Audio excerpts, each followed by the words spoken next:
Hey everyone, my name is Kendrick Diaz and this is Verse by Verse, a short podcast all about exploring the insights and lessons of the inspired Word of God. Have you ever written a paper or done an assignment that took hours to do, only to get a failing grade because you didn't follow the instructions correctly? It stings pretty badly, but there's a huge lesson in that. If it's happened to you, you probably learned, painfully I should say, the importance of carefully reading all the instructions and following them to the T, making sure all your bases are covered and that you did exactly what you were supposed to do. This should have been the lesson the Pharisees and Sadducees learned when Jesus was conducting his ministry, but Jesus gave them a failing grade on their form of worship. Why? Because they didn't follow all of the instructions that God originally gave them.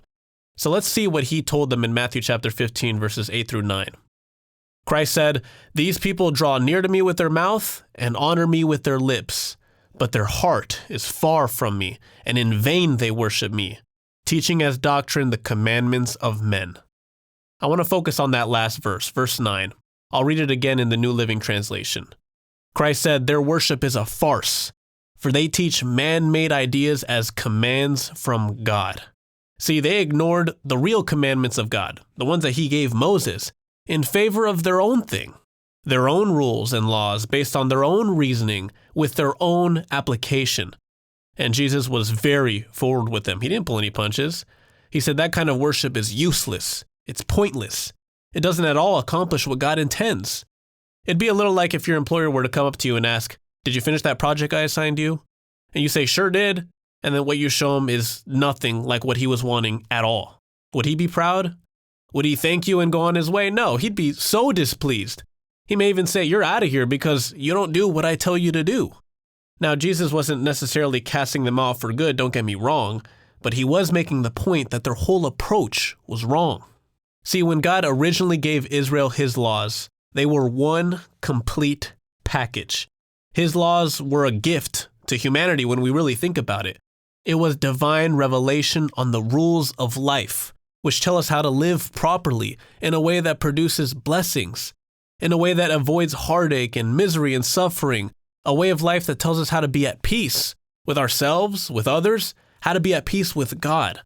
But the Pharisees and Sadducees, see, they tried to improve on what God gave. They injected their own opinions and theories. They annulled some of his laws in favor of their own. So by the time Jesus was on the scene, the laws that God originally gave had a completely different look. Now that's important because so many people out there seem to think that Jesus was doing away with the laws in the Old Testament. Not true. He was doing away with the version they had become because of what the religious leaders did, but he wasn't condemning the laws themselves. See, the Pharisees and Sadducees should have learned that you can't improve on God. You can't do it. So, okay, let me use an analogy. Imagine if someone were to give you the perfect car. And when I say perfect, I mean absolutely perfect. And then imagine if you came home one day and you saw someone and he propped open the hood and he was changing this, adding that, modifying the other thing. What would you say? You'd probably say, "What are you doing? This was perfect." And indeed, the laws that God gave Moses were perfect. So what's the takeaway from this verse? Well, we need to make sure that we're following all of God's instructions and not thinking that we can somehow help God by modifying it, by changing it so that it's more relevant to the 21st century. You know, it doesn't hurt to ask ourselves questions about how we worship God. Is my worship based on man-made traditions? Is my worship selective? Is it partial to certain commandments I don't like? Am I following all of his instructions? See, Matthew chapter 15, verse 9 reminds us that God has standards, and he hasn't left it up to us to decide how we worship him. He tells us exactly what he wants us to do. And if we have the desire to listen, we'll see that it's the most fulfilling and rewarding thing we can do. We shouldn't want Christ to say this about us. We shouldn't want him to say, "He worships me in vain." We should want him to say one day, "Well done, good and faithful servant." If you've been enjoying Verse by Verse and want to help the show grow, here's what you can do to get the word out. Wherever you're listening, make sure to subscribe.